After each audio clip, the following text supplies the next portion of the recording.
Welcome to the Eyes Up Mindset podcast, where we explore what it means to grow daily and find our best in every aspect of life. Welcome back to another episode of the Eyes Up Mindset podcast. I'm John Shirky here with my friend, my co-host, Jamie Wagner. Jamie, good to see you. Yeah, man. We were just talking about this. It's been a little bit in our world. You guys have had the pleasure of getting us in your ears once a week. We haven't seen each other in 2 weeks now, a little bit more than that, because we had some travel stuff, some schedule stuff, and then we had Thanksgiving, and we wanted to keep it a little bit lighter on the listening for that week. And so we're back live, and it's crazy. We talk about this a little bit in our interview, but when you have a routine, when you're in it, it feels comfortable. It feels good, right? And it feels like you are locked in. And even for a short time, when you stray from that, you can start to tell, like, oh man, it's a little bit awkward. It's a little bit harder. It's a little bit, whatever. And that's how it was a little bit for us today, even though incredible interview, incredible conversation, good stuff. Yeah, it's a cool conversation for me. Mitchell Buerkle was a member of the very first team, the cross country team that I worked with as a mental skills kind of performance consultant. And he was, a high school junior at the time. That was 5 years ago, 4 years, I don't know, something like that. And have been able to watch him kind of grow into the athlete and from afar. It's not like I have a super close relationship, but I've gotten to be interested in how he's competing on a consistent basis. And it's been awesome to go from, like he says in the interview, first time he breaks 17 in the 5K, which is, it's like 5:45 a mile, roughly, maybe it's fast, a little bit slower than that.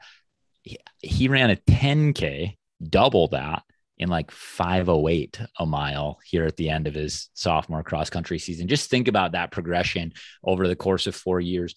When we zoom in on a single moment, we place a ton of importance on it, and we look at it and we're like, oh, that wasn't very good. But over time, when we do things with consistency, the progress and the growth is real. And Mitchell has been able to show me that from a distance, but I think he's able to shed some light on how it's happened also in our interview, which was really cool. Awesome stuff. Can't wait to share it with you. Here we go. Mitchell Buerkle, welcome to the podcast. We're excited to have you. I have had the pleasure of working with you as an athlete, and we got to go on a run together this summer. You whooped my backside a little bit. You made it hard on me, and you were going pretty easy. But welcome to the podcast. We're excited that you could join us. Yeah, thanks for having me. You are currently what at Winona State? What year of eligibility are you? The COVID year has got me all confused. Yeah. So Jamie, that's a deep question. Going identity question. You are what? Mitchell, you are what? No, sorry. Yeah. Go ahead, Mitchell. Technically I'm a sophomore, like academically, but when you think about the COVID year, I'm like running wise, I'm a freshman. Okay, so this was your first year of consistent competition. Yes, correct. And what do you run?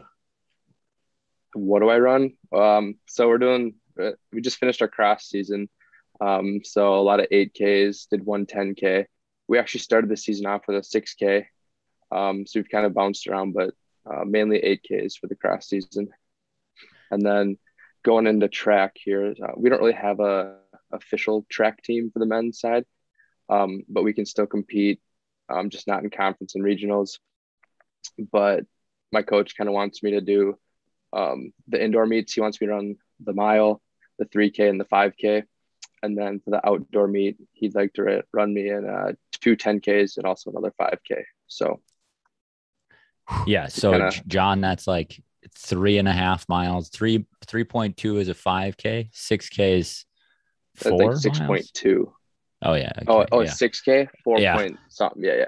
Yeah. So a 10K is 6 miles. 10K is 6.2. I do appreciate two runners being able to translate that into English for non-runners like myself. Thank you, Jamie. No problem. So how did you feel like your fall went on the competition side? I guess I'll kind of start at the beginning. So first race was at 6K. It was kind of like a tune up, but just like throwing me out there. I didn't really know what to expect. I was really nervous actually, because I didn't know like how I'd do, where I'd be, like against the other competitors or on my team or anything. But got that race out of the way. It was a really good race for me. And then as the season goes on, obviously I kept making big gains in the 8Ks that we ran. We ran 2 8Ks before conference, and conference was also an 8K. That was actually my PR there of 26:35 or something like that. And then transitioning to regions, they have it as a 10K. So I ran let's see here, 31:55. Just make sure my times are correct here. Just a little bit faster than my PR. Yeah. Just a touch. Sorry. But yeah, just going through the season, it's just like, I don't know what to expect because I am technically a freshman, if you will. Yeah. But it was just a great experience. And obviously I still feel like I'm new to this sport. And I have a lot to learn. So I'm really looking forward to that in the years to come. What do you go ahead, John? No, I was just going to say, so there's a lot of people that compete in all different sports and jobs and all sorts of things. How do you know that you have a lot to learn? Like when was that realization? Because that's something that is a maturity thing that I think someone listening might say, oh, he's a freshman in college and he just said he knows that he's got a lot to learn. Where does that come from? Well, I was actually talking with a teammate of mine yesterday. Just like where we started, like for me, the first time I broke 17 in a 5K was my junior year in the state meet. That was the first time I broke 17. And now we just had like a time trial like a week and a half ago, and I ran like a 15:17 in the 5K. So like there's already just huge jumps from then to now. And just looking at all my other competitors, like in the conference, in the region, and then obviously nationals, like I have so much more that I can do to get to that point. And that's obviously where I want to end up. So that's kind of what I meant by like, I have like more to give and more to learn. So speak to this a little bit, where that transition from high school, what you talk about, I don't break 17 minutes in the 5K until my last race of my junior season, to you just ran 15:17 in a time trial where you're not even really competing. It's not the same adrenaline. Like it's not that same thing. It probably go lower in a race. What's the change? What's the big difference? And we can zoom in on the running side, but I'd like you a little bit to think about how does that translate to the rest of your life also? What's the bigger picture on that? Mm-hmm. So honestly, the biggest thing is just consistency. And I feel like I talk about that a lot, and I really learned that over the year here just from my coach and teammates, but consistency is the main thing. Like the little things too, like kind of on the running side here, like just doing like the hips and core that we do, the lifting, and then obviously the miles that you put in, like the workouts and stuff, and then not even on the running side, but like in life, just showing up to meetings on time, or being early to your classes, early to practice, leaving a good first impression, just all these little things, like staying consistent, even making your bed in the morning, like that really, like it's the first thing you do every day. It's just like, oh, I already checked that off the list. So you just have those little lists, the consistent things, and it just works out. So have you always had those things, those consistent routines or things, or when did that start for you? I have always been a really consistent person. I've had those routines. But now it's just like I've taken the next step. Like I do it almost all the time. Like in the past, like in high school, I'd say, oh, I'll make my bed for like a week. And then there'd be a few weeks where it's like, just don't do it, And then it's just other things too, like schoolwork. It's like, okay, yeah, you put it off in high school, it's like, yeah, you can do it. But in college, it's like, it's a whole another thing. Like the education matters. Like you need to do everything on time, submit things by the due date. So it's like having a routine that works and doing all the little things right is like what really works. So I'm curious about this because I know the running load that we worked with you as a junior. You know, that was my first year working with your guys' team. So my junior, senior year, I know how much you ran, right? And no offense to your cross country team in high school, but it's not nearly as much as you're running now, right? Yeah. And the demand is different, right? You're running 5Ks at the high school level, you're running 8Ks and 10Ks at the collegiate level. The time commitment to running is totally different, right? You're running, instead of a 40-minute workout, you have an hour and a half workout, you know, sometimes, right? Yep. So how does that change the discipline necessary in the rest of your life?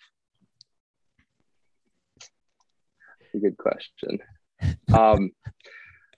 So like just having like longer workouts and just like being more involved in running, and it takes up so much more time, really means you have to focus on the other things, like doing your work on time, like going to like any appointments or anything you have throughout the day. So you really have to be like in control of like your time. Like you have to manage your time. And I have struggled with that in the past. My dad will rip on me for it. Like, oh, time management, you need to work on that. And come college, I think, and just like being on your own, kind of learning, you really do understand the value of time. And then some things matter more than others. So yeah.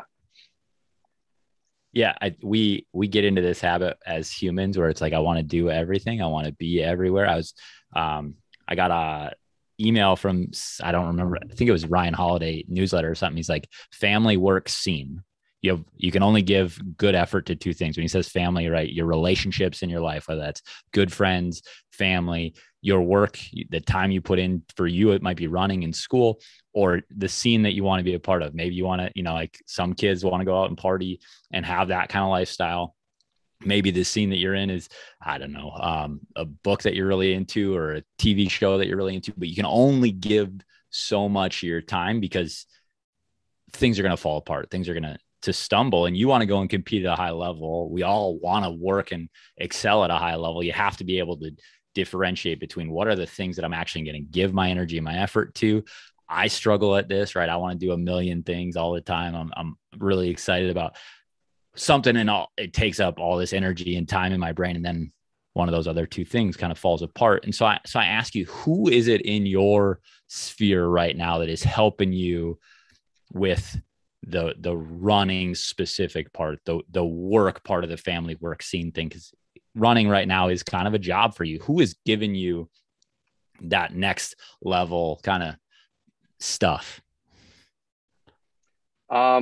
Honestly, just my coach and then my teammates, because like we're all there for that reason. My coach is there to do his job, like coach us, and my teammates there to like support one another, and that's what we do. So like what I really do that helps me also kind of like separate everything is I separate my school, my family, and my running.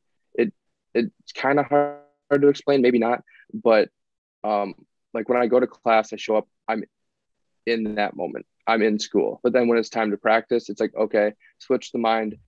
Now it's time to practice, time to focus. And my teammates are there to help me if I like am not really in it, like if I'm not in it on the workout or something like that. But I can just really rely on them a lot to do that. So here's the secret sauce question, right? Because that's a great answer, right? I'm going to be present when I go to class. I'm going to be present when I go to practice. How do you do that? Or is that something that comes naturally? Because some people, like my wife, is one of the best compartmentalizers that I've ever been around. She can go to a meeting and it can go terrible and then walk out the door and she's on to the next thing because she has to be, right? And that's just how her brain works. And so some people can do it naturally. Others of us, like and me, I have to try to learn skills and techniques and strategies to do that. So which is it for you? And if it's the strategies, what do you do? I think for me, it just comes like more naturally. And just like kind of the repetition. Like I've kind of been doing this for a couple years now, like college or whatever. So like you get in a routine, you get like, you know how it works. I guess that's the most I can give you. I don't know. I found what works for me. It just like once, like say school's over, say you do bad in test or something, like it's over. Like you can't change what's going to happen now. Like you can only wait until you get the results back and then things could happen, but it's like, it's over. So it's like, now you have to look to the next thing. And yeah. Well, and I think you said it, right? It's routine. The more you do it, the more it becomes, Jamie, routinized. I feel like you've used that, routinized. That's like one of my fake word, but it becomes routine, right? And so now when I ask you that question, right, it feels natural. And I'm not saying it hasn't always been natural for you, but the more you do it, anything, the more routine it becomes, the more natural it feels, the more right it feels.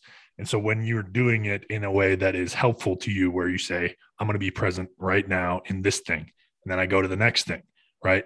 The more you do that over and over, the more it does just happen, right? And yeah, exactly. Yeah. Because like say like an assignment or test goes bad, then you practice and you have like a really like important workout. If you are still worrying about that test and the workout doesn't go well, then it's kind of like you're starting of a spiral or something, downward spiral. So it's like you really need to separate them if you want to like do well and kind of be successful. It is hard to do. Like I'm not saying like, oh, I've done that on a test, like it has led into my workout. So I'm not saying like you have to be perfect all the time, because like things happen. But well, I was just reading a Brene Brown book, who's, awesome. But she says if you're feeling like you need perfection, right? If perfectionism is involved, your shame is riding shotgun, right? Is what she says. And so like bringing that, I have to have this perfect practice, even though like you just talked about, it's going to happen from time to time. You're going to carry that tough thing into the next thing. But I think you're so right, is this reality that if we want to be able to come with our best performance, come with our best whatever when we need it, we have to put in good time, right? We have to put in quality time when we're at our workout. And so does the test matter for our workout? No. Right. And that's being able to take control of our thoughts. John even just mentioned it in one of our most recent episodes, right? This is kind of what we're based on. Control your thoughts. You're going to control your emotional response. Your emotional response helps control your physical response and the outcomes that you put down when you're at practice. And so being able to control those things is vitally important. One of the things that we talked about this summer on our run that I just was so encouraged by is how close you've gotten to your teammates in a relatively short time. I would imagine they help when you get to practice and something is kind of going wrong. Running is a lonely sport, a lonely thing most of the time, but cross country distance running is lonely. Maybe let's say that, not sprinting, but distance running is a lonely thing. How does your team help all of that? Because it's a huge question, I know, but it's an awesome thing. So like what you said, like it is like a lonely sport. And I've gotten to know these guys kind of like real quick, and I've really gotten to know them well. But when you're out there with them running like 15, 16-mile long runs, like for like 2 hours, like you're not just gonna like run in silence. Like you obviously have to talk about something, and then you're obviously like lifting and doing other sorts of workouts with them.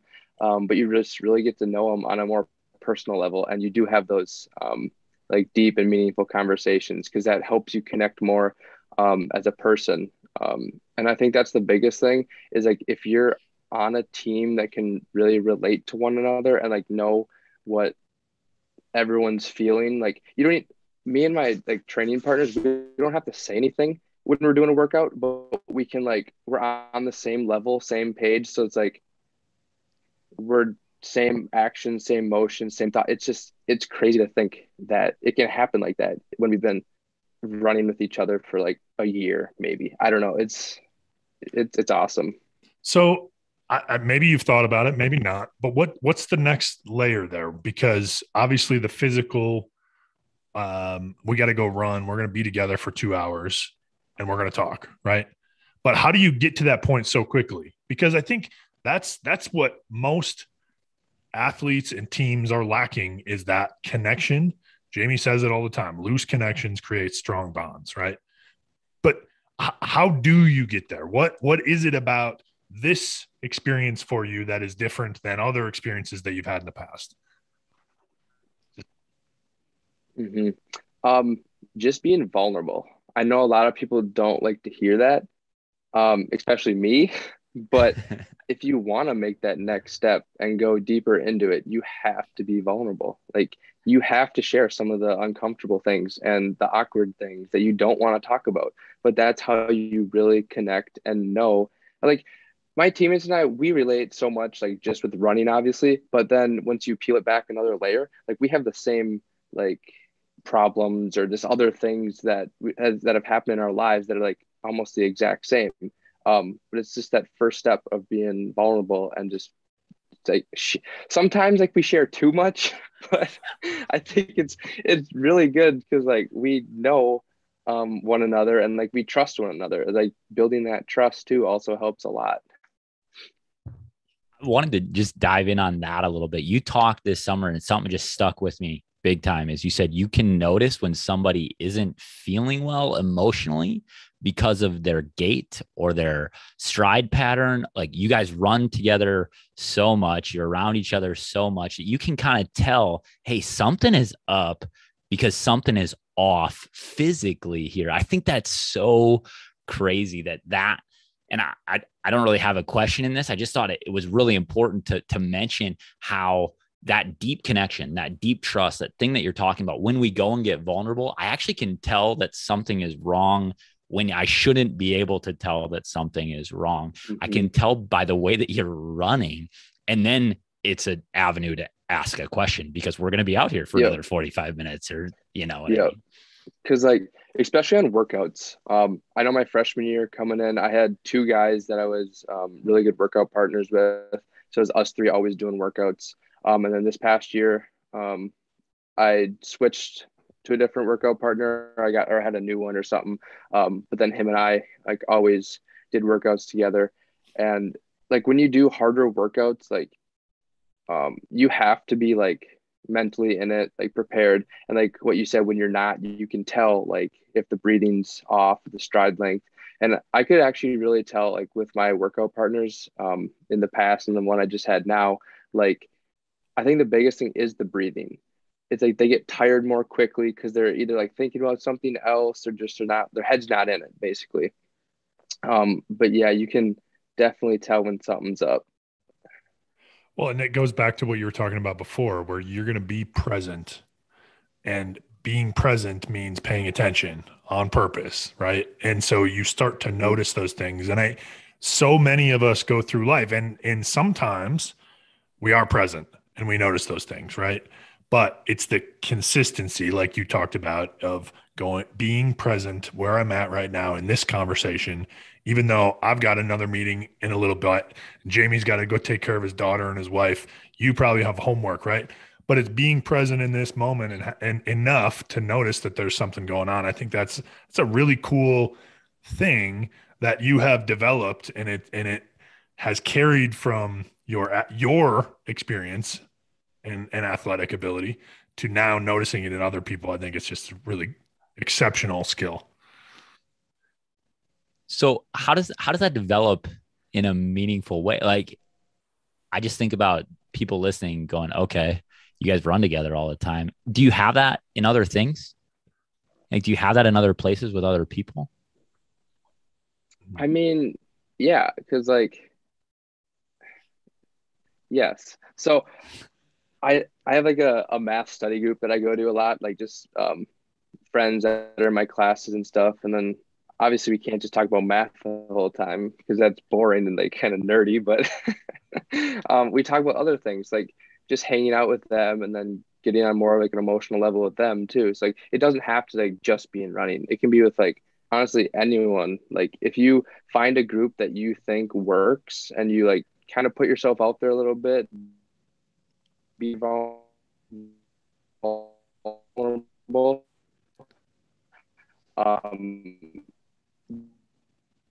you can have same like chances, opportunities as well. So you were breaking up a little bit there, but I think what you said was if you find that group that it works and you are willing to be vulnerable, put yourself out there, you're going to see that growth and that development and that bond. Yep, exactly. So what are some goals going forward for you? You said 31:55, I believe, in the 10K at the regional, not quite a national qualifying time. What's going forward for you in terms of in the cross country realm? Do you have concrete specific goals that you're working towards? You said you're a freshman eligibility wise, got a few years to meet those goals. What are you thinking about? How do we get there? Next year in cross, I want to be conference this year. So I was 7 places away. And then regions, I want to be like all regions. That's top 25, I believe. And I was 63rd this year. So I got the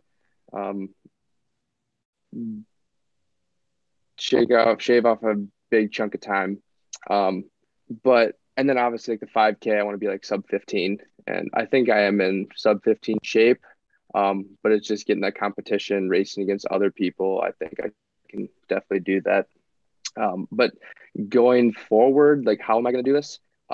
Definitely just staying consistent, doing little things, kind of like what I talked about, because I've already made big growth of doing this already for a year. If I add another year on top of that, have a good summer workout training and stuff, I can obviously keep getting better. So what's a typical week mileage wise right now for you? Let's go kind of your ebbs and flows a little bit, I would imagine, but what's a high mileage week? What's a low mileage week? Just so people get some sense of bearing here. Yeah. So peak mileage, 100% mileage week is 70, 72, somewhere around there. And then typically we hit like peak mileage for 2-3 weeks and then drop down to like 80-85%.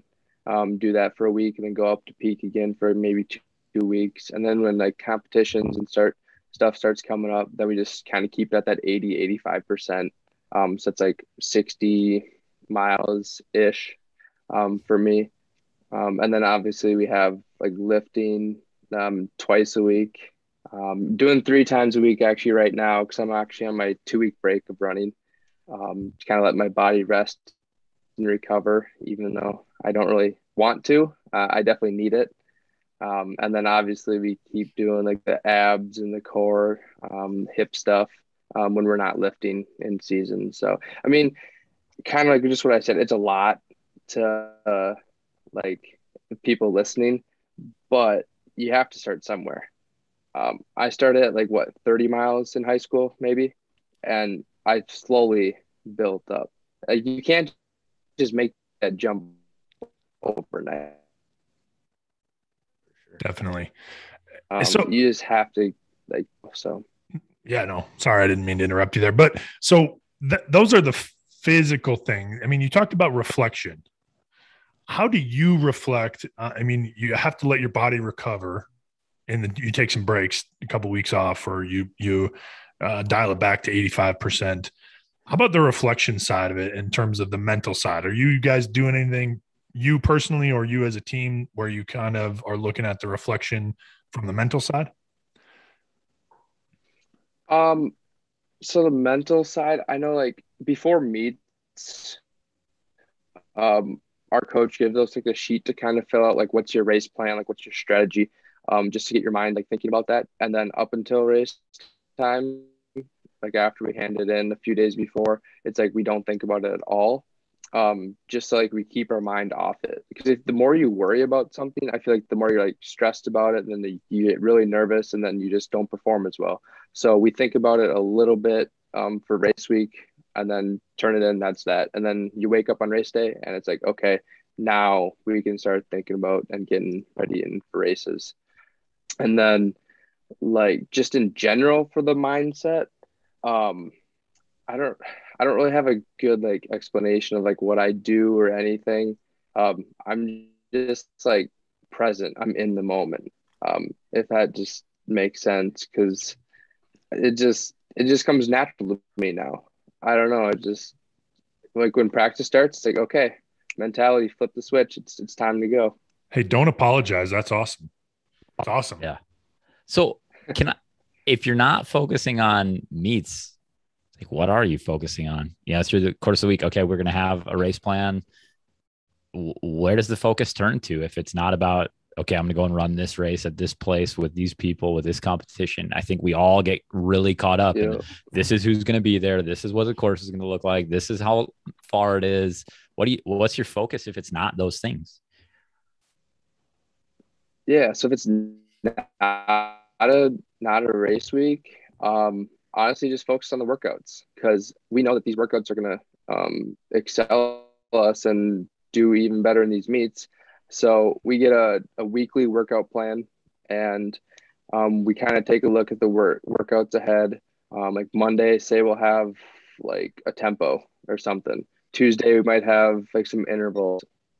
And then Wednesday, Thursday, we can kind of recuperate, give our mind a little bit of a break. And then Friday, it's like usually the hardest workout of the week. Usually, I mean, it depends like what point of the season we're at too, like what we do.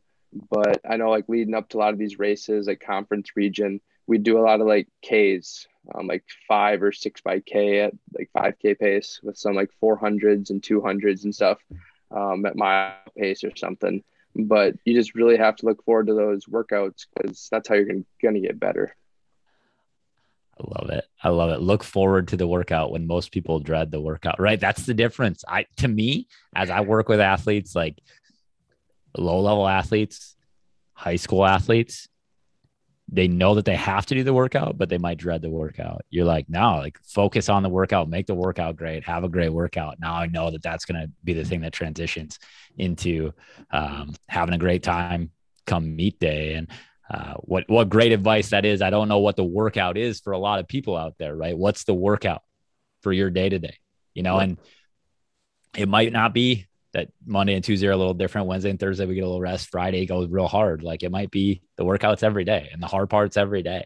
And how do we stay in it, right? How do we stay consistent? Like you talked about, it's a really great challenge that sport just like, we get to zoom in and say, this is how we do it as an athlete. And it helps us. It grows us. It makes us better. Why don't we do it in the rest of our life? I just don't know sometimes, but maybe it's just not that easy. Mitchell, grateful you could join us. Thanks for sharing about your season. We are fans of yours, obviously. And, Luke sends me messages every time you run about how it went. So I'm right there with you, kind of enjoying it from afar. So thanks for joining us. Yeah, thanks for having me. It's a great experience. Jamie, we were joking before we hit record here after our conversation with Mitchell, but about the takeaways being a little bit like a t-shirt. We could put the stuff that he said today, the stuff that he really dug into on a t-shirt, and it's core to what it means to live eyes up, to have an eyes up mindset. And it just makes my heart happy to hear him say those things and to live those things. The coolest thing that I thought about is like, I don't know. It's just there. Like It's a natural thing. And I know a little bit about his family, and like, he's probably had some discipline in his life, where it's been get up, do your job, put in the work, be consistent. Like those things are awesome. But at some point you have to internalize it from the external piece, and right. We aren't always going to get it from a family member. We're not, we might get it from a podcast where it's like, okay, how do I internalize this thing? Well, it's be consistent, right? Do the action with consistency. Mitchell talked about that, right? It's be present, be in the moment, understand that you got to flip that switch and say, the thing that just happened isn't that important. The thing that's in front of me is the thing that can control right now. And then be vulnerable and grow relationships, connect with people, right? Be consistent, be present, be vulnerable. It's a t-shirt. It's an awesome t-shirt. I'd probably buy it. Maybe we'll get it out there for you and like just have Mitchell Buerkle on the bottom as our slogan, right? But it's simple.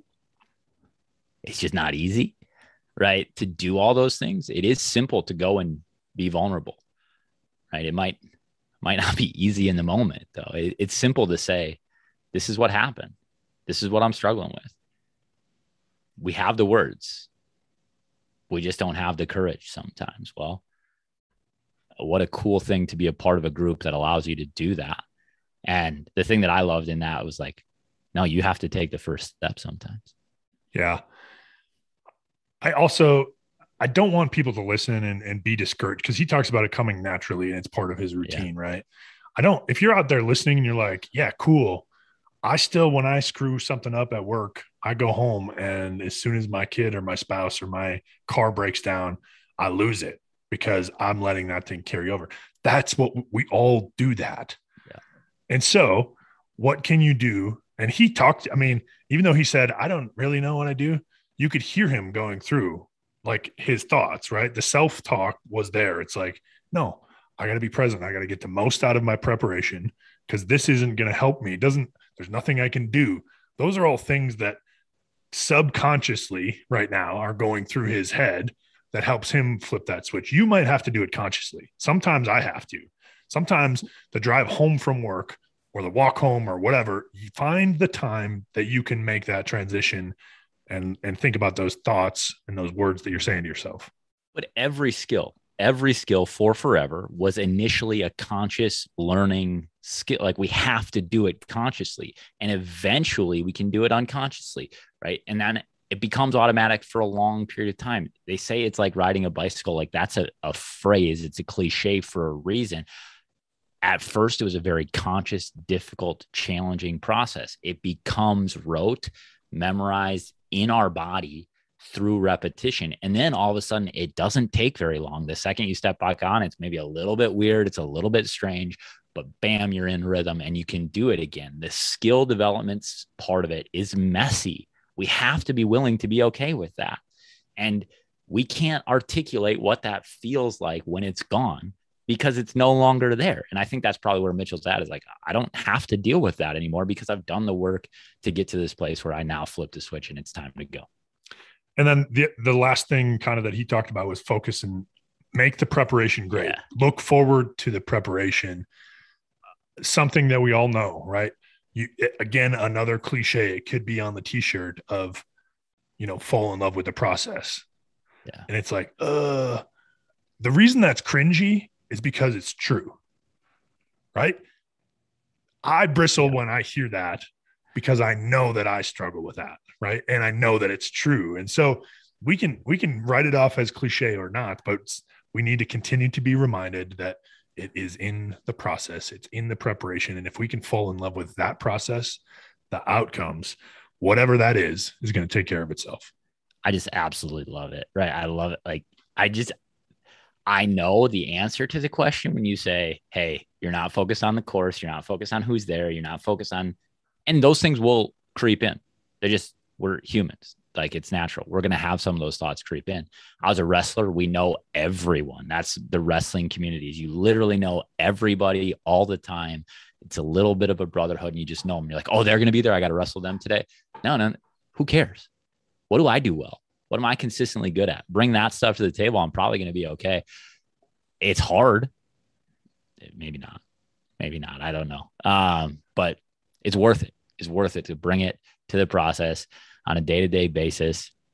And like I said, I don't know what that is for us in our work, in our daily lives, right? It might be easier to do when there's a competition looming a week and a half from now. You got 10 days. Okay, that's the big moment. That's the inflection point. We don't know when they're always coming. Be ready all the time. You can also build that in, right? And it doesn't always work. You can schedule those things for yourself if you're doing it intentionally. If you're just letting it happen, we don't certainly know when it's going to happen after the sport, after the games are done, right? But there are ways. A little longer out today, but I think you just made an amazing point. Schedule it for yourself. Like, we talk about being intentional. Okay, this Friday is going to be a big day. This Friday, I'm going to get this thing that I have. It might not be due for a long time. I'm going to get it. Rough draft is here, done. I'm going to get it to somebody to look at, right? Yeah. I'm going to present this thing. I'm going to have somebody else. I'm going to present it to a best friend or to a colleague today. Like, I'm going to schedule that so that I'm on right? On that day, I'm going to have the stuff prepared.